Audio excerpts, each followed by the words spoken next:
हो गया, अंग भंग हो गया, पत्नी ने छोड़ा नहीं। और ऐसे मेरे पास बहुत पेशेंट हैं, उनके नाम तो नहीं बता सकता, कि पुरुषों में पूरी नपुंसकता है, बच्चा पैदा करने में असमर्थ हैं, फिर भी उनकी पत्नी उनको छोड़ती नहीं। तो भारत की वाइफ, पत्नी 200%, 500%, 1000% कुछ होता हो, एकदम पक्की, आसानी से नहीं छोड़ती। और इतना ही नहीं है, वो तो कहती है जी 7 जन्म का साथ है, अब तो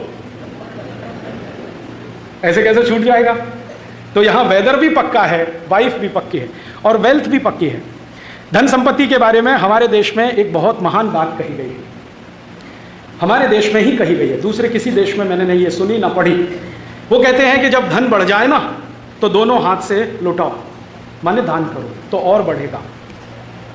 विद्या बढ़ जाए, ज्ञान बढ़ जाए, और ज्यादा लुटाओ तो और बढ़ेगा।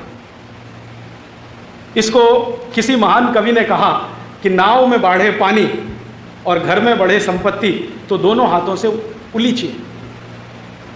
और हमारे यहां यह पक्की मान्यता है कि जितना दान करो उससे ज्यादा आता है। मेरे बहुत दोस्त हैं इस देश में जो शायद 100 करोड़ से ऊपर का बिजनेस करते हैं, और वो हर साल करोड़ों रुपए जाकर दान कर देते हैं तिरुपति बालाजी के मंदिर में, करोड़ों रुपए दान करते। हमारा एक दोस्त है, वो तो 10 किलो सोना दान कर देता हर साल जाकर, बताता नहीं है, कहता ये गुप्त दान है, 10 किलो सोना। मैं पूछा भाई ये क्या है? वो इनकम टैक्स नहीं देता, इनकम टैक्स की चोरी करने के लिए 4 चार्टेड अकाउंटेंट हैं उसके पास, जिनको 35-35 हजार रुपए की सैलरी देता है, और कहता है एक पैसा भी ना जाए मेरा इनकम टैक्स में, ध्यान रखो। वही आदमी चुपचाप जाता है, 10 किलो सोना दान करके आता है तिरुपति बालाजी। एक दिन मैंने पूछा भाई ये क्या चक्कर है, इनकम टैक्स में तो तुम देते नहीं, तिरुपति बालाजी को करोड़ों रुपए दे देते हो। तो कहता तिरुपति बालाजी मेरे बिजनेस पार्टनर हैं, आपको नहीं मालूम? मैंने कहा नहीं।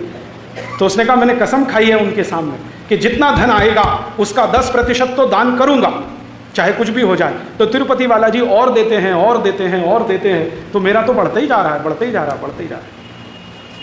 आप जानते हैं तिरुपति बालाजी के मंदिर में साल भर के सोने का दान 500 किलो से ऊपर है, साल भर का सोने। वैष्णो देवी के मंदिर में साल भर के सोने का दान 400 किलो के आसपास आ गया है। और ऐसे भारत में 1-2 नहीं 23,000 मंदिर हैं जहां हर साल टनों टन सोना दान में आता है, टनों टन, मीट्रिक टन्स में आता है। कैसे? दान करो, दान करो, दान करो, तो धन और बढ़ेगा और बढ़ेगा और बढ़ेगा। ये यूरोप में कहीं नहीं है, अमेरिका में भी नहीं है कहीं। वहां तो दान देना हो तो तब होता है जब सरकार का कोई दबाव हो आपके ऊपर, आम आदमी तो कुछ करता वर्ता नहीं है। और ये जो दान देने का संस्कार है, ये शायद भारत के भूगोल खंड में प्रकृति से आया हो। छोटे छोटे बच्चे भी यहाँ दान देते हैं। आज का मैं अखबार पढ़ रहा था तो पता चला कई स्कूल के बच्चे बाढ़ प्रभावितों के लिए अपना जेब खर्च इकट्ठा कर रहे हैं और भेजने की तैयारी में है। थोड़े दिन पहले कारगिल युद्ध हुआ था, बच्चों ने हजारों लाखों करोड़ों रुपए इकट्ठे करके भेज दिए कारगिल युद्ध में। तो बच्चों को बचपन से ये संस्कार है, शायद हमारे ये खून में है या हमारे डीएनए में है, हमारा जेनेटिक मटेरियल ऐसा है जो बिना दान दिए हमको संतोष ही नहीं होता। और शायद ये पूरा देश दान से ही चलता है, सरकार नहीं चलाती इस देश। सरकार तो जितनी संस्थाएं चलाती हैं सब घाटे में है, और दान से चलने वाली सब संस्थाएं फायदे में। आप देख लो इस देश कहीं भी, जो मंदिरों को संस्थाएं चला रही हैं एकदम चाक चौबंद हैं, 24 घंटे भोजन प्रसाद मिलता है। जो मंदिर सरकार के खाते में गया, पीने को पानी भी नहीं मिलेगा। आप जानते हैं कितने गुरुद्वारे हैं जो 24 घंटे लंगर खिलाते हैं इस देश में?